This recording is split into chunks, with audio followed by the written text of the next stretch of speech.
Hello everyone, welcome back. In this presentation, let's focus on the introduction to ER model part 1. Let's start with the topics of the day. What are the topics we are going to cover in this presentation? At first, we are going to understand the basics of the ER model. Then we will focus on the basic components of the ER model. Then we will focus on entities, entity sets, attributes, and relationship sets. Why waiting? Let's step into the topic of the day, the ER model. What is this ER model? Actually, the ER model stands for the Entity Relationship Model. Shortly, we are going to talk about what is an entity and how relationship among entities can be formed and why do we need this model. Anyway, for now, we are going to understand why do we need ER model and what are the importance of having an ER model in this presentation. If you are aware of blueprints, we have a lot of advantages of having blueprints in the real world. Say, for example, it creates a shared understanding of the bigger picture. It also helps us in understanding how different parts work or different components work. It also enables better communication and outcomes. It helps in identifying and explaining the priorities. It helps us in staying focused by zooming in and zooming out for a specific component. This ER model is also like a blueprint. Now let's understand why do we need ER model? Because this ER model facilitates database design by allowing specifications of an enterprise schema. We know very well that the organizations or enterprises are going to obviously have databases.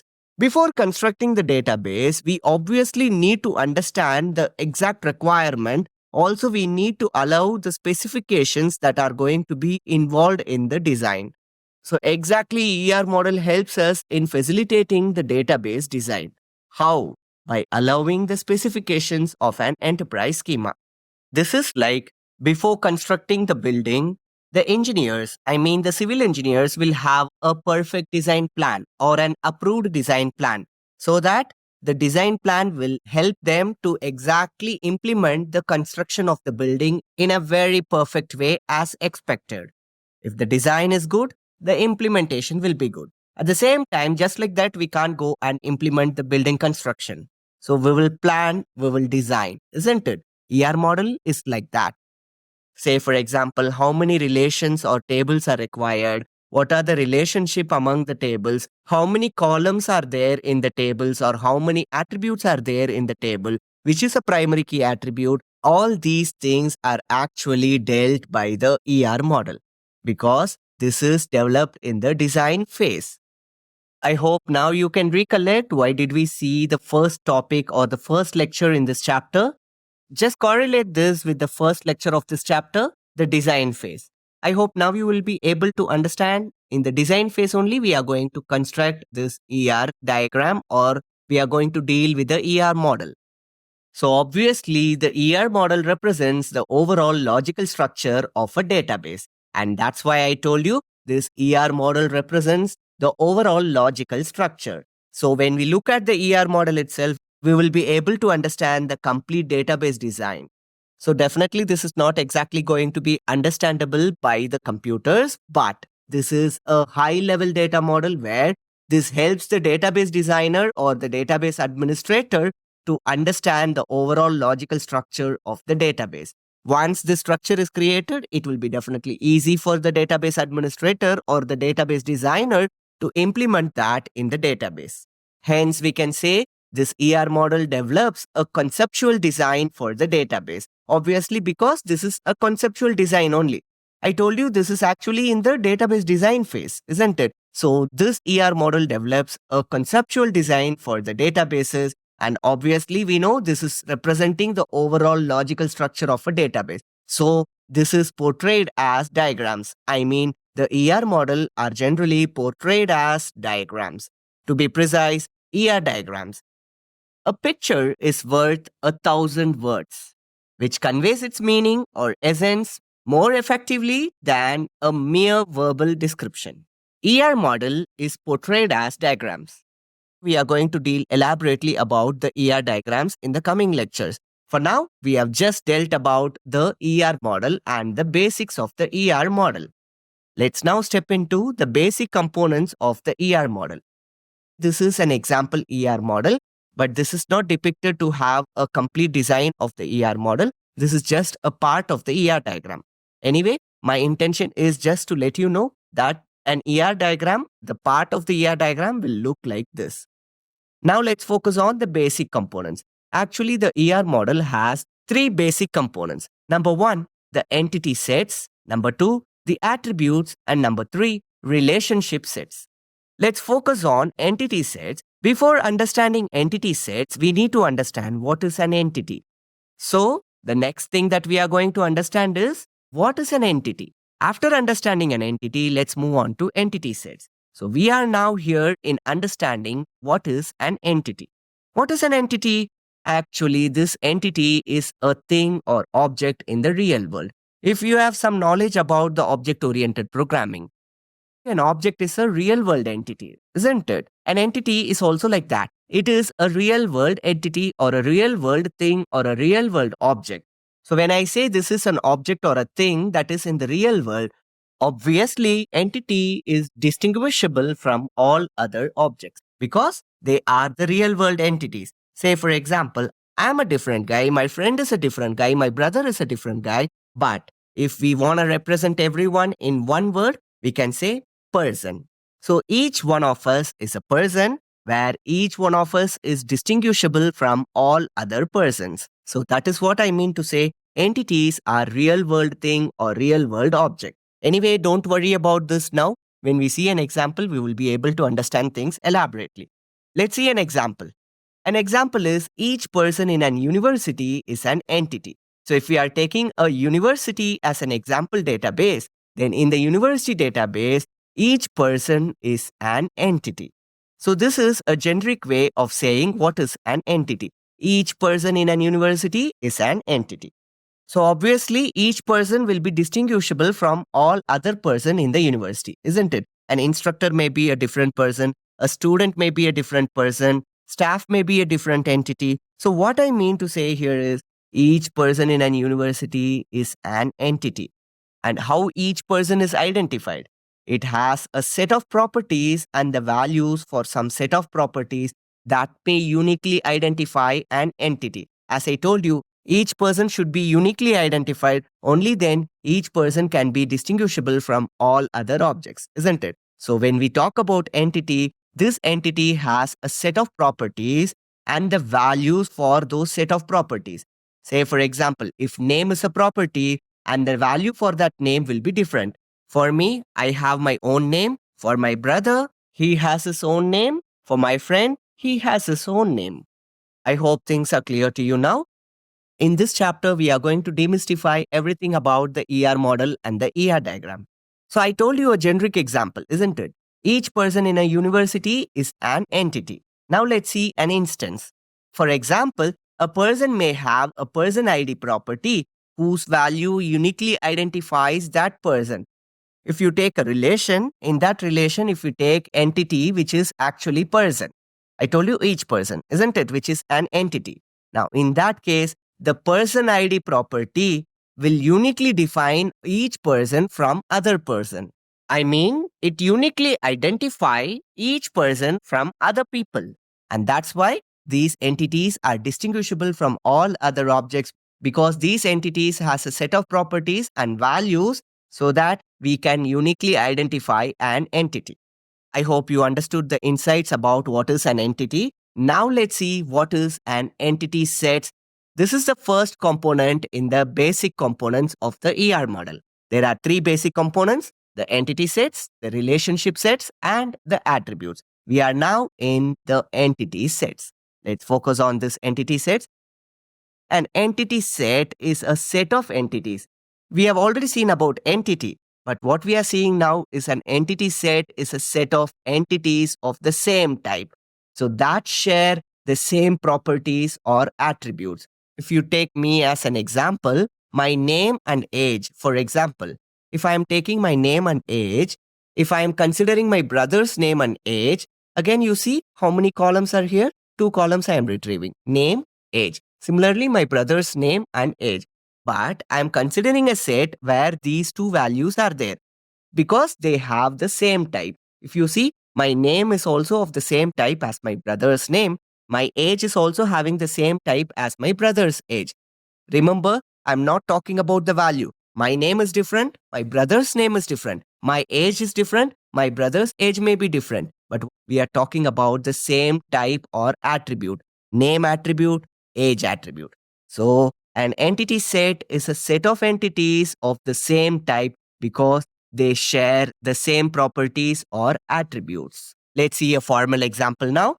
The example is the set of all people who are instructors at a given university can be defined as the entity set instructor. Say, if we are saying instructor as an entity set, what does it mean?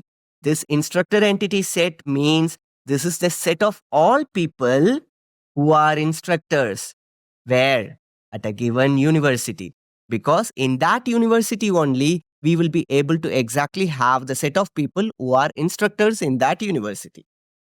Anyway, the next lecture is part 2, where we are going to deal more about entity sets, relationship sets, and the basics of attributes. For now, just understand an entity set is a set of entities of the same type. Example, the set of all people who are instructors at a given university. And one thing we need to note here is this entity set does not need to be disjoint. I mean to say, the entity sets do not need to be disjoint. It means in a university, we will be obviously having instructors and students. If we take instructors and students are different entity sets, and we can still have a person entity where that person may be an instructor or may be a student, isn't it? That is what it is meant here. The entity set does not need to be disjoint. We are done with the first basic component, which is the entity set. Let's now move on to the next one, attributes. If you take person as an entity, what are the attributes that person will have or the properties that person will have? For example, name, age, salary. These are some attributes that defines a person, isn't it? Because entities are real world thing or objects. So it has to be described by a set of properties which we call as an attribute. Let's see that now. Each entity has a value for each of its attribute. I told you, if you take me as an example, my name is different, my brother's name is different. So name is the attribute where that has a value. My name will be the value for my name attribute for me, but that's not the same for my brother. My brother's name will be there in my brother's name attribute, name. And that's why I told you each entity has a value for each of its attribute. Let's see an instance or an example. For instance, a particular instructor entity may have what I am talking about, the instructor entity, right? So instructor is belonging to the university. If you take instructor as a relation, what are the attributes or columns that instructor entity should have? It should have multiple attributes, but mainly I am focusing on few attributes just to explain you what it is. It should have an attribute ID. It means the instructor ID, which should be unique for each instructors so that we can easily identify which instructor we are referring to. It should also have name. It should also have department name and salary.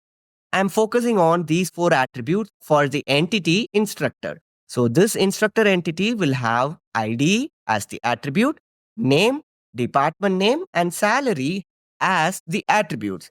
And each instructor will have some value. For example, 12121 is the value for the ID attribute for the instructor Sujit. So the value is going to be Sujit for the name attribute. The department is finance. So Sujit is working for finance department, and that is why this value finance is there in the department name. And $90,000 or 90,000 euro or 90,000 pounds, whatever it is. This is the value for the salary attribute. So these 4 attributes are under the instructor entity, and each instructor will have their own set of values.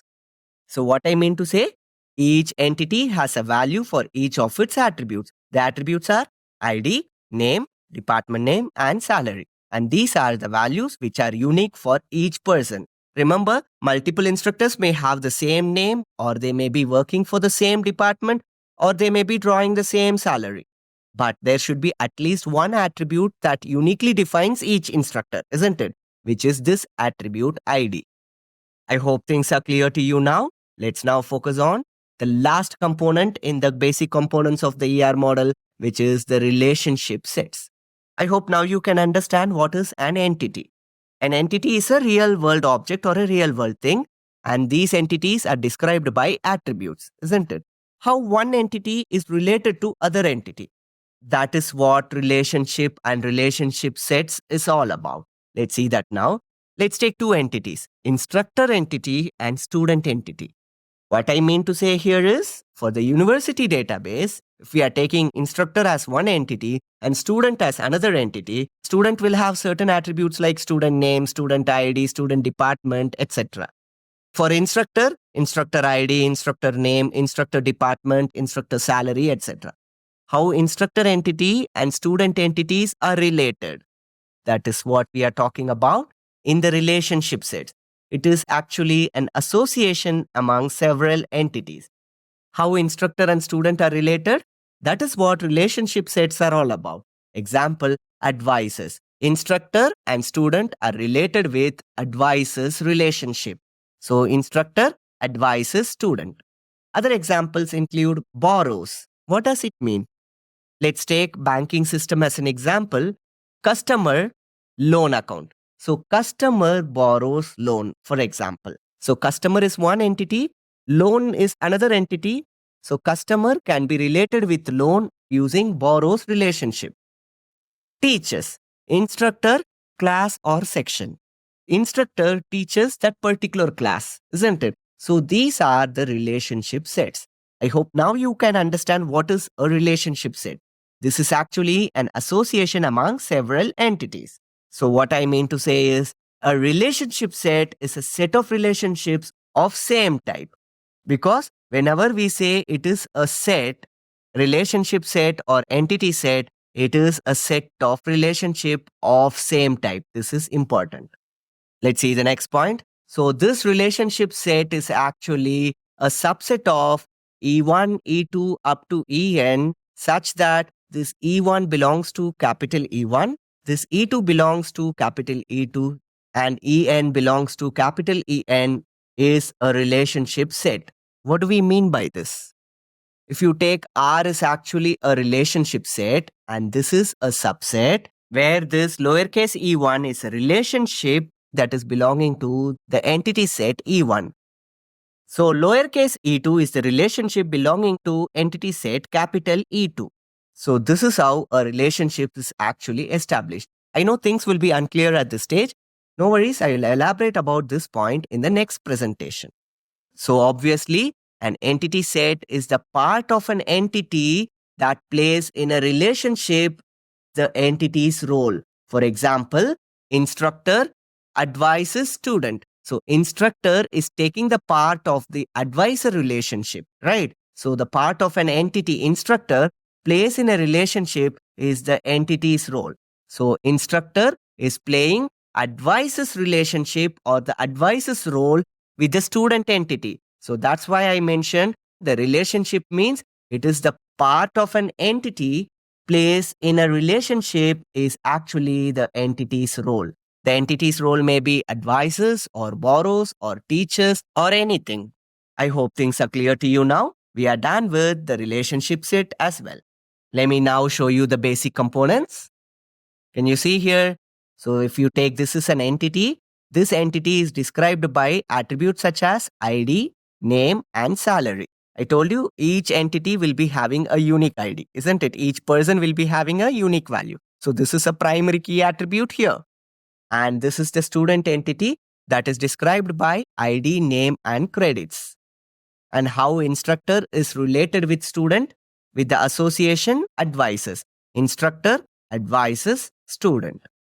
And that's why I told you these three entity sets, attributes, and relationship sets are the three basic components of ER model.